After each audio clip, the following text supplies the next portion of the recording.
Hello students. आज की class में हम डिस्कस करने वाले हैं स्ट्रक्चर ऑफ बॉडी सेल। हमारी बॉडी की जो इकाई है, जैसे एक बिल्डिंग की इकाई एक ईंट होती है, वैसे ही हमारी बॉडी यानी लाइफ की इकाई सेल है, यूनिट ऑफ द बॉडी। तो हम इसका स्ट्रक्चर डिटेल में डिस्कस करेंगे। एक से दो क्लास हो सकती है इसका, क्योंकि इसमें लॉन्ग होगा थोड़ा। सबसे पहले हम डिस्कस करेंगे सेल का स्ट्रक्चर कैसे होता है। Cell is the basic structural and functional unit of the body. बहुत इंपॉर्टेंट लाइन है ये, basic structural and functional unit of the body. हमारी बॉडी की इकाई, यूनिट, एक सेल, जिसका outer most covering plasma membrane कहलाता है। प्लाज्मा मेम्ब्रेन यानी सेल मेम्ब्रेन से कवर होता है ये पूरा सेल। और बहुत सारे organelles, several organelles are floating in a watery fluid that is called cytosol.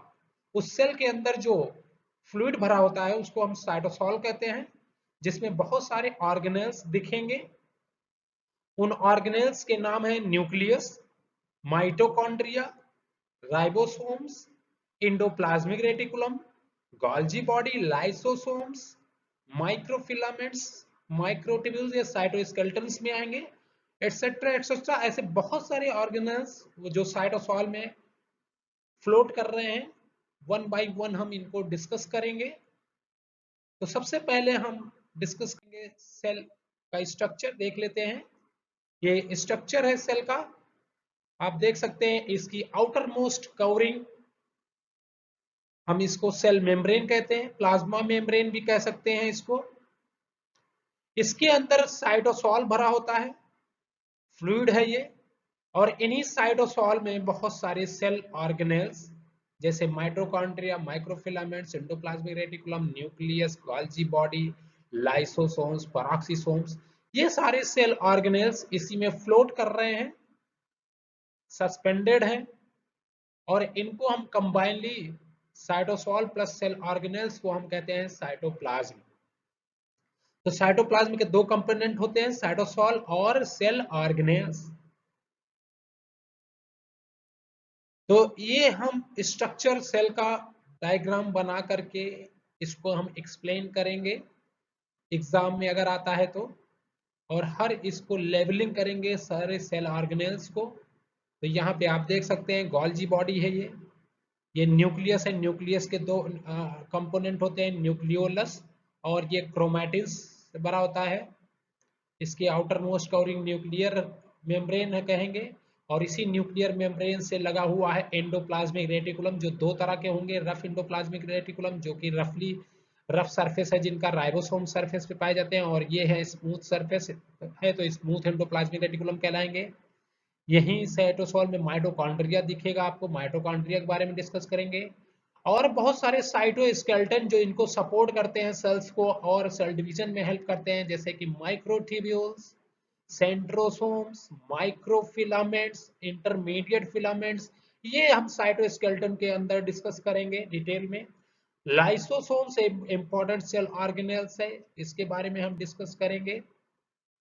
Peroxisomes, vacuole, ये सारे हम नेक्स्ट क्लास में डिस्कस करेंगे। अभी हम डिस्कस करने वाले हैं सबसे पहले सेल का आउटर मोस्ट कवरिंग यानी कि सेल मेम्ब्रेन, प्लाज्मा मेम्ब्रेन। तो next cell membrane. Cell membrane ऐसा मेम्ब्रेन होता है कि भाई ऐसा नहीं है कि बाहर से कोई अंदर आ जाए, अंदर से बाहर कोई आ जाए। तो सेलेक्टिव परमिएबल कहा जाता है। तो बहुत सेलेक्टेड चीज इंटर कर सकती हैं, बहुत सेलेक्टेड चीज अंदर से, सेल के अंदर से बाहर की तरफ एक्स्ट्रा सेलुलर फ्लूइड में आ सकती है। तो selectively permeable outer most covering cell membrane होता है हमारा। बहुत ही important term, selectively permeable membrane. Cell membrane कैसा होता है? सेलेक्टिवली परमिएबल होते हैं। बहुत सेलेक्टिव आइटम, एक्टिव ट्रांसपोर्ट होंगे, पैसिव ट्रांसपोर्ट होंगे। तो सारा जो ट्रांसपोर्टेशन है अंदर से बाहर की तरफ, एक्स्ट्रा सेलुलर फ्लूइड से इंट्रा सेलुलर फ्लूइड की तरफ, वो ट्रांसपोर्टेशन किसको थ्रू होना है? मेम्ब्रेन के थ्रू होना है, प्लाज्मा मेम्ब्रेन के थ्रू होना है। तो इसको कहा गया है selectively permeable membrane. It consist of bilayer of phospholipid, cholesterol, protein और कार्बोहाइड्रेट। तो प्लाज्मा मेम्ब्रेन किसका बना होता है? बाइलेयर यानी double layer of phospholipid, cholesterol, protein और कार्बोहाइड्रेट। कहने का मतलब तीनों कंपोनेंट का बना होता है, लिपिड, प्रोटीन और कार्बोहाइड्रेट का बना होता है ये। लिपिड कंटेंट ज्यादा होगा, प्रोटीन कंटेंट थोड़ा सा कम होगा, कार्बोहाइड्रेट बहुत कम होगा। तो सबसे ज्यादा कंटेंट किसका है? लिपिड कंटेंट होगा हमारे प्लाज्मा मेम्ब्रेन में। हमारा जो लिपिड है, प्लाज्मा मेम्ब्रेन का लिपिड है, कैसा नेचर का है? फास्फोलिपिड बाइलेयर यानी दो लेयर ऑफ फास्फोलिपिड का पाई जाएंगे। फास्फोलिपिड कैसा है? फास्फोलिपिड में दो पार्ट्स होते हैं, एक हेड पार्ट और एक tail part. Head part polar होगा और हाइड्रोफिलिक होगा। पोलर का मतलब चार्जेबल, चार्ज होते हैं, कोई चार्ज ना हो तो नॉन पोलर, चार्ज होता है तो पोलर। यानी कि जो हेड पार्ट है वो फास्फोरस कंपोनेंट का बना होता है। फास्फोलिपिड यानी लिपिड दो प्रकार के दो पाए जाते हैं, इसमें दो कंपोनेंट है, फास्फोरस भी है और लिपिड भी है, मिला करके क्या बन गया? फास्फोलिपिड। जो हेड पार्ट है वो पोलर है और हाइड्रोफिलिक है यानी वाटर लविंग, वाटर उधर से जो है ट्रांसपोर्ट हो सकता है। लेकिन जो उसका टेल पार्ट है वो नॉन पोलर है और हाइड्रोफोबिक है, यानी कि वाटर हेटिंग है, वाटर उधर से पास नहीं हो सकता, वाटर को ये रिपेल करेगा। तो टेल पार्ट है। तो यहाँ पे स्ट्रक्चर हम नेक्स्ट स्लाइड में देखते हैं कैसा है इसका नेचर। यहाँ पे ये देखिए, ये प्लाज्मा मेम्ब्रेन है, दो लेयर है भाई, फास्फोलिपिड की दो लेयर है, एक लेयर ये और दूसरी लेयर ये है, फास्फोलिपिड बाइलेयर कहते हैं। जो आउटर मोस्ट कवर है इसमें जो दो पार्ट होंगे, एक हेड पार्ट जो गोल गोल पार्ट है वो हेड पार्ट है, और ये जो पार्ट है वो टेल पार्ट है। इधर वो हेड पार्ट है, ये टेल पार्ट है।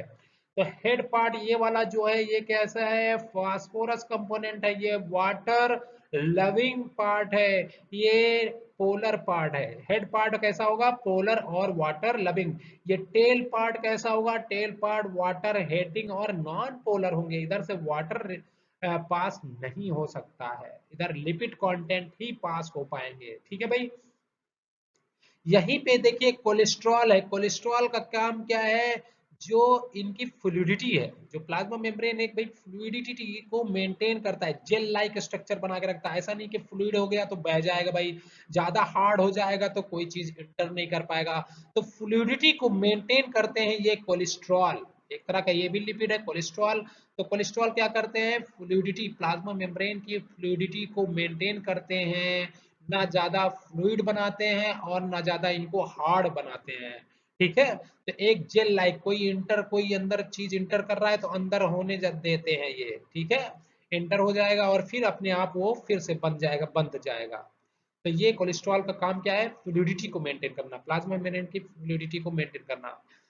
तो एक ये क्लियर हो गया भाई, फास्फोलिपिड का बना होता है, हेड पार्ट पोलर होता है, वाटर लविंग होता है, टेल पार्ट जो है वाटर हेटिंग होता है और नॉन पोलर होता है। कोलेस्ट्रॉल होते हैं बीच बीच में, कोलेस्ट्रॉल काम क्या है? फ्लूइडिटी को मेंटेन करना है। फास्फोलिपिड यानी इसका काम क्या आएगा भाई? कि जो लिपिड कंटेंट है, जो लिपिड सॉल्युबल मटेरियल है, उनका ट्रांसपोर्टेशन करना इनका मेन वर्क है। इनका मेन वर्क क्या है? ट्रांसपोर्टेशन है। और कौन से कंपोनेंट को करेंगे? ये लिपिड सॉल्युबल कंपोनेंट को ट्रांसपोर्ट करते हैं। कोलेस्ट्रॉल का काम हम जान गए, फ्लूइडिटी को मेंटेन करते हैं। इन्हीं प्लाज्मा मेम्ब्रेन में दो तरह के प्रोटीन पाए जाएंगे, जो एक तो इंटीग्रल प्रोटीन है और एक पेरिफेरल प्रोटीन है।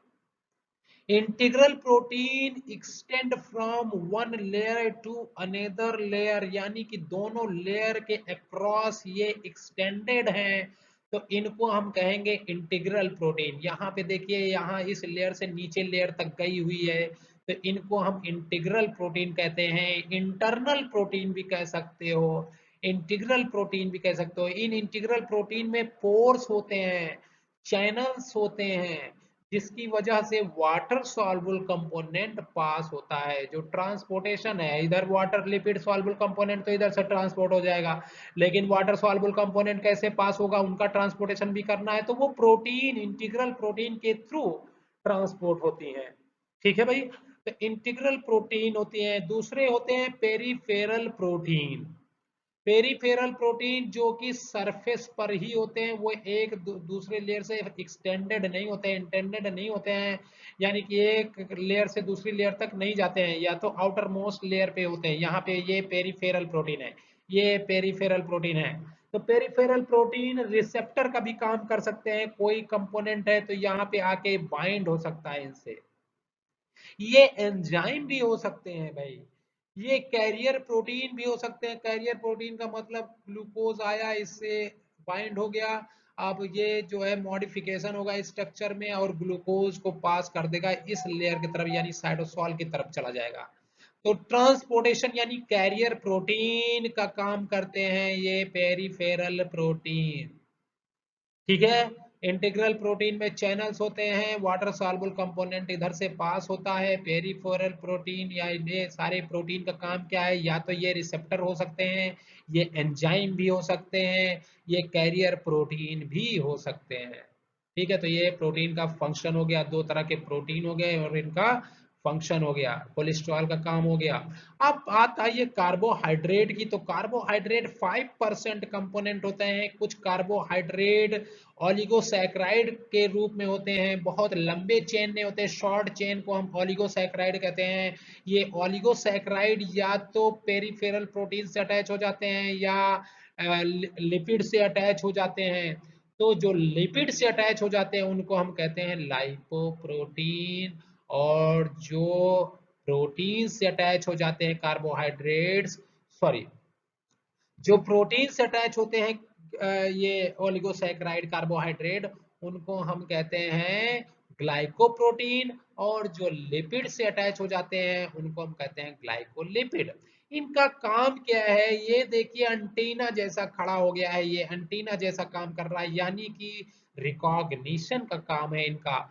किसी सेल के दूसरे सेल्स को ये रिकॉग्नाइज करते हैं।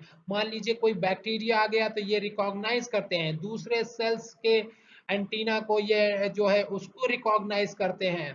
तो सेल्स को ये रिकॉग्निशन इनका एक इम्यूनिटी में ये हेल्प करते हैं, आइडेंटिफिकेशन करते हैं दूसरे सेल्स का, और ये फिर इंफॉर्मेशन पास करते हैं अंदर के कंपोनेंट में, प्लाज्मा मेम्ब्रेन के अदर कंपोनेंट में, जिससे कि एक मॉडिफिकेशन होता है जो सेलुलर रिस्पॉन्स क्रिएट होता है।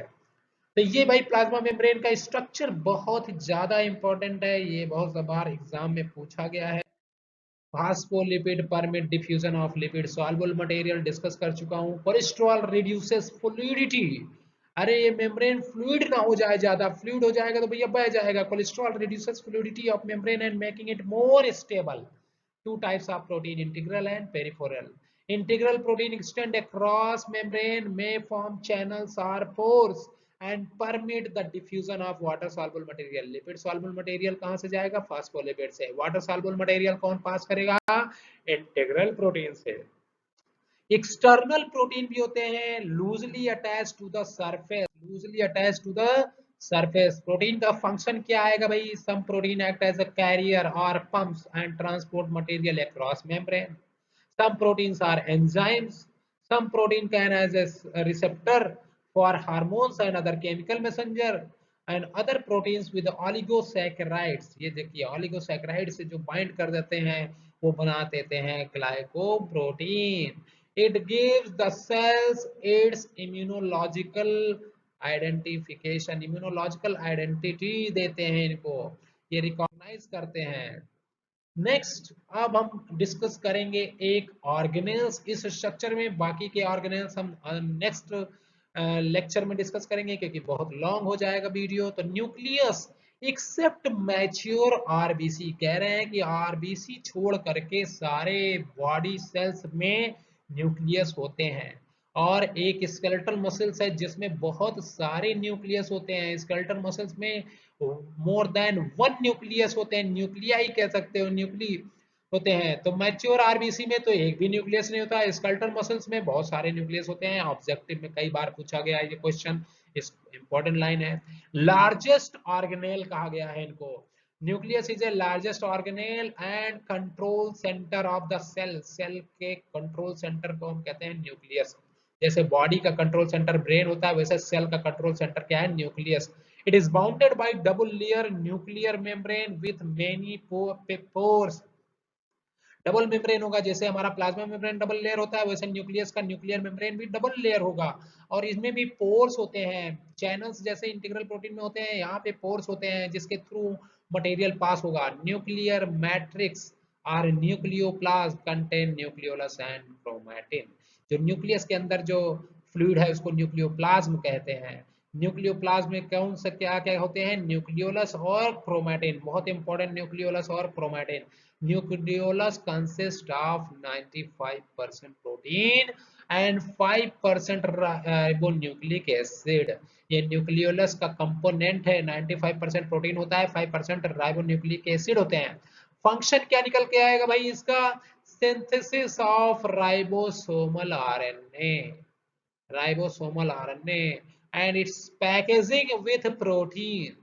क्या कहते हैं? न्यूक्लियोलस क्या बनाते हैं? राइबोसोमल आरएनए बनाते हैं और उनको प्रोटीन के साथ पैक कर देते हैं और राइबोसोम्स बना देते हैं। जो राइबोसोम्स आगे चलकर क्या बनाएंगे? प्रोटीन सिंथेसिस में पार्टिसिपेट करते हैं। राइबोसोम्स नहीं होगा तो प्रोटीन सिंथेसिस नहीं होगा। राइबोसोम्स का कंपोनेंट क्या है? राइबोसोमल आरएनए और protein. During cell division nucleolus temporarily disappear.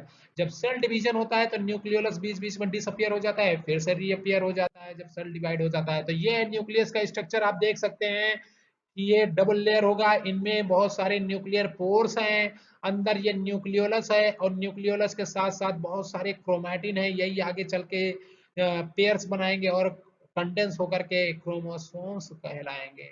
इनको क्रोमैटिन फाइबर्स कहते हैं, थ्रेड लाइक स्ट्रक्चर जो दिख रहा है।